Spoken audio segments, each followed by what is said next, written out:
Good afternoon. Have a seat. Good afternoon, sir. Anubhav, have a seat. Thank you, sir. Anubhav is from Lucknow, Uttar Pradesh. Yes, sir. And Anubhav has taken political science and international relations. Yes, sir. And your bachelor's degree is also BA Political Science and Allied Papers. Right, sir. And I can see many achievements to your credit. Jogging, playing badminton, watching cinema, and reading. Besides that, you have also uh, you have been coordinator at the International Symposium on Federalism and Governance in a globalizing world at the India International Center. Okay, that's very good. So let me ask you first of all, Anubhav, what are the pillars of center-state relations? Right, sir. So, may I take a moment to think on it? Yes. Sir. Sir, when talking about the pillars of center-state relations, I think we as in India, which operates on the foundations of cooperative federalism, the primary pillar is that of the institution of governor, which acts as the link between the center and the state. Secondly, in terms of fiscal federalism, the issue of devolution of taxes and resources is the second important pillar of relations. Thirdly, sir, in terms of provisions of security of state, it is how the center and state come together to ensure a successful functioning of the security apparatus. Any more? So these are all that I can think about right now. What about subjects?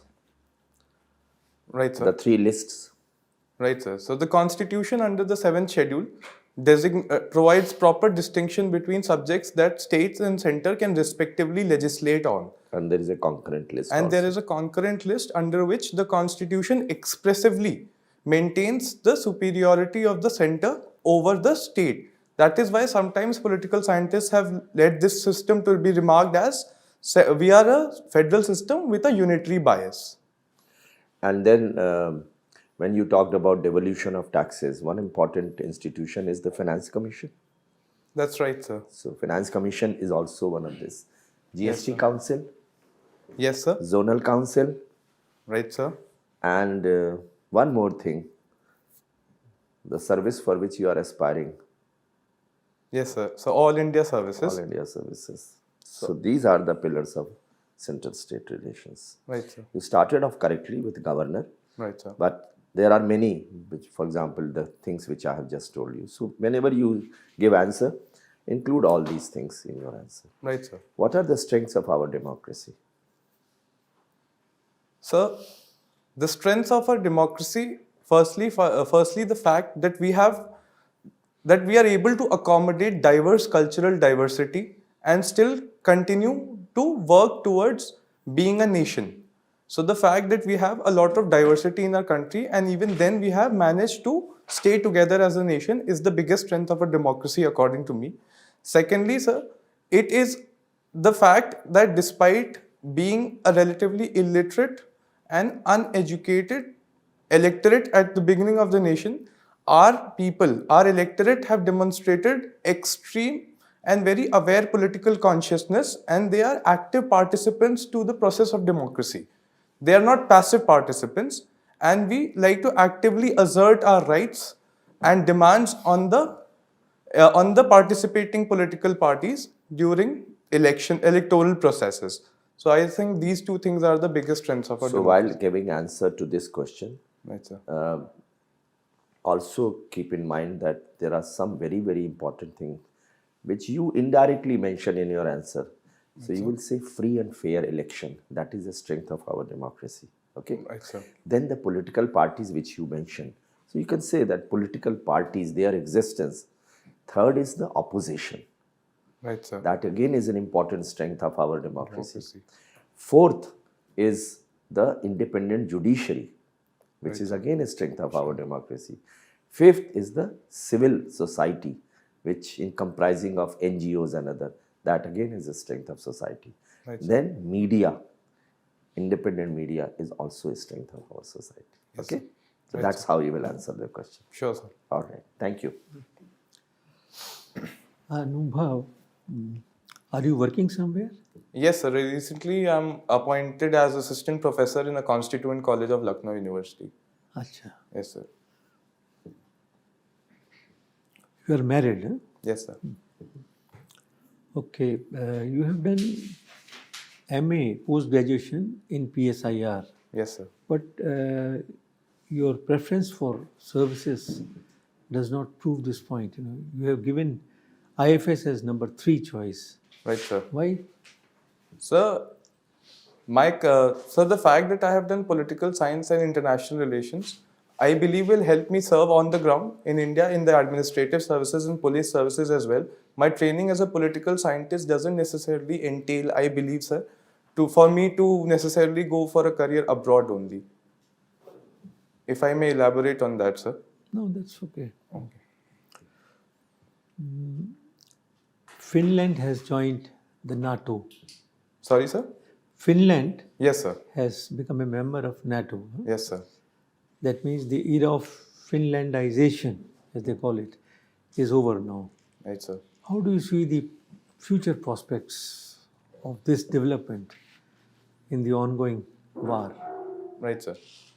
Sir, when we talk about the fact that Finland has joined NATO, how I see these upcoming developments, I see it in the larger context of a revision of international world order. A lot of other powers, for instance China, are trying to revise the American dominance over the international world order. And right now, what can be really seen as a divide that is coming up between US and what is called the Sino-Russia axis. So whenever, sir, there is a revision of international world order, there is meant to be some tumult and there is meant to be some sort of friction in the international sphere. The current war between Russia and Ukraine is nothing but that, and US is trying to establish its dominance over Europe through NATO. And China, which is trying to revise this world, is moving along with Russia to provide an alternative vision for the world. Okay. One last question. Yes, sir. What are the challenges to the multi-party parliamentary democracy in India? Right, sir. So one of the biggest challenges to multi-party parliamentary democracy in India, I believe, sir, is the blurring of ideological lines along which parties are constituted. If we look at the traditional definition of political parties, it is a group of people who come together because they have a shared vision for India. Nowadays, sir, it is electoral success rather than a shared ideological vision for country, which is the main catalyst for people taking stands on issues. And when you have that happening, that has leading to a decline of multi-party parliamentary democracy, because Will it be proper? Will it be more appropriate for the country to have a dual party system instead of multi-party system? Sir, multi-party system, I think, is something that is in the interest of the Indian democracy, because again, like I mentioned, sir, we are a very diverse country with a lot of voices and voices that need to be heard. So it is through these parties that these voices can be heard at the highest level of legislature. What happens when a single party gets huge majority, brute majority? Yes, sir. Don't you think that it leads to its democracy slips into some kind of autocracy? Whenever we have one party getting an overwhelming majority of seats in the legislature, as this is the scenario right now, where we see the NDA alliance having an overwhelming majority, there is naturally some sort of erosion of democracy to the extent that the amount of debates and discussions go down. But I feel we don't necessarily slip into autocracy because of the fact that we have separation of powers hardwire into our constitution, and that is why we have institutions like the judiciary which step in to prevent that transition into authoritarianism. Okay, thank you. Thank you, sir. Federalism and governance. Right, sir. You look at China, you look at Vietnam, you look at Korea, you look at Singapore, you look at Japan. Those countries, after Second World War, the starting point was very similar. Germany, Right, right? France. right, sir. and they are way ahead of India. So if I make a statement that India's federal structure and democracy is a drag on economic growth, how will you comment on this? Sir, to the proposition that India's federal structure and democracy is a drag on Indian economic growth, sir, I will be against that motion, sir. I do not believe so, sir. We as a nation have existed and have achieved tremendous amounts of growth that we already have, is precisely because of the fact that we are a federal and we are a democratic setup. For some reason, had we not given up the powers that we have to our federating or subnational units, there could have been possibilities of greater secessionist movements happening, which would have further downgraded our economic growth. Secondly, in case of when we talk about democracy, I think our people have immense credibility as political voters than they are given credit for. And they have time and again proved their ability to demand the people in power to step up to the game and deliver on their promises. That is why we as a country are talking about development rhetoric. The rhetoric in our electoral sphere is development about transitioning into the Amrit Kal, is because at some level we are expressing our desire to be a growing nation. All right. Now, after this Ukraine war, a lot of countries are trying to establish a financial system outside of SWIFT. Right, sir. So, how is India actually taking advantage of this in trying to reduce its dependency on dollars as a currency for trade? Right, sir. So SWIFT, if I understand correctly, is a system for interbank transaction. And when we look at this issue, it is basically an issue of the global south asserting itself against the dominance of dollar, which is nothing but reflective of the changing multipolar world order that we live in. We were living in the times of Pax Americana, when there was American supremacy, which was also reflected in the supremacy of the dollar. Now we live in a multipolar world order where countries like India, China, Brazil, Germany, they are asserting themselves, and that is achieved through creating parallel institutions. For instance, if we talk about India doing one-to-one swap currency, India establishing its line of trade, India willing to do trade in rupees, is one method to challenge the dominance of dollar.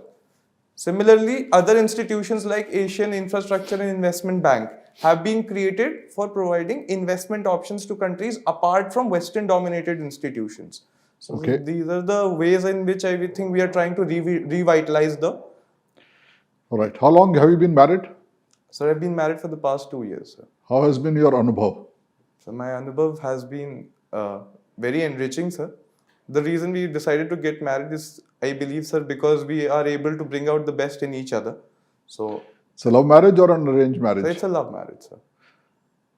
Which marriages are likely to last longer? Arranged marriages or love marriages? Sir, I personally believe there is no set formula for a marriage. And wherever there is great understanding and a desire to understand each other and be in a non-judgmental space and help each other grow, I think those marriages will last long, in my humble opinion, sir. Right. Thank you. Thank you, sir. Okay, Anubhav, Yes, ma'am. you have got GRF scholarship. Yes, ma'am. Have you thought of a topic? What is the topic of research? No, ma'am, I decided to forego my JRF scholarship. I had Okay. cleared it. Yes, ma'am. So you just cleared it and left. Yes, ma'am. Okay. You have a hobby as reading books. Yes, ma'am.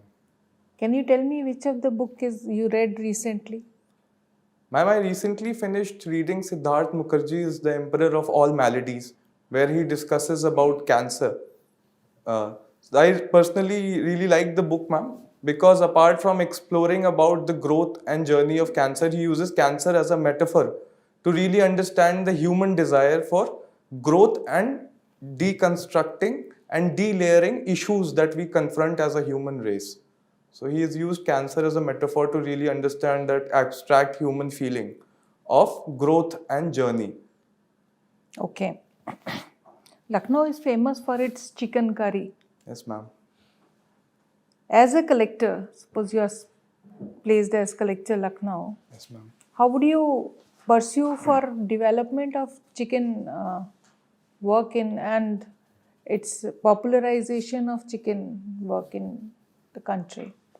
Right, ma'am. Ma'am, if I am to be the collector of Lucknow, first of all, I would like to sit down with all the stakeholders and the artisans who work in the industry, and I would like to understand the structural issues confronting the industry, both forward linkage problems and backward linkage problems.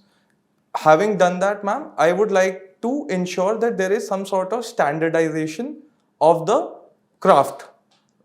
Right now it's a very it's an informal industry, and it is primarily carried out in areas around Lucknow in informal setups. So there should be certain level of standardization with skill training involved, so that more and more artists have a standard level of goods that are being churned out by the industry. Secondly, ma'am, I think a lot of emphasis should be given on marketing and promotion of chicken curry as an industry. Even now, despite being an age-old tradition and a handmade one at that, there is limited knowledge about the exquisiteness of the profession. So I would like to get a dedicated team together for promotion and marketing, and the fact that I can promote it and tell people more about the industry at hand. And thirdly, ma'am, I would like to sign a lot of I would like to promote it internationally also, and I will get people and I will send a certain group of people who have done well in the industry to represent their work at trade fairs and other such avenues, ma'am. Okay. Last question. Yes, ma'am. What are the changes that you would like to bring in UP as such? Right, ma'am. Is there just one change or particularly? Could be two. Right, ma'am. Ma'am, one of the biggest changes I would like to bring in UP, I feel, is I would like to address the issue of agriculture as such. One of the biggest issues I think at hand is that that UP is primarily still an agrarian society, a large part of it, and the farmers are not getting their due because of the issues that are plaguing the sector. And one of them is the biggest issues is the issue of food processing and marketing. So, having said that, I believe if I'm able to make a dent in the field of agriculture, that would have a ripple effect on the economy, and it will have other benefits in the socio-economic sector, and socio-economic indicators will go up. Okay. Secondly, if I would like to work on foundational literacy and numeracy program, so that the basic level of cognitive skills of children are developed, so that they can approach texts better and have a chance at a brighter future. Thank you. Thank you, ma'am. Anubhav, Yes, do ma'am. you pay tax? Not yet, ma'am. No.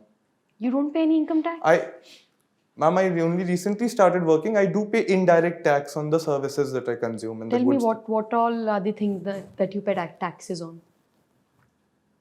Ma'am, for instance, like I mentioned, I don't pay any direct taxes as of now because I only joined the services. I only started teaching. I only just got the job. As for the indirect taxes are consumed, ma'am, on all the goods and services which are a part of the GST bracket.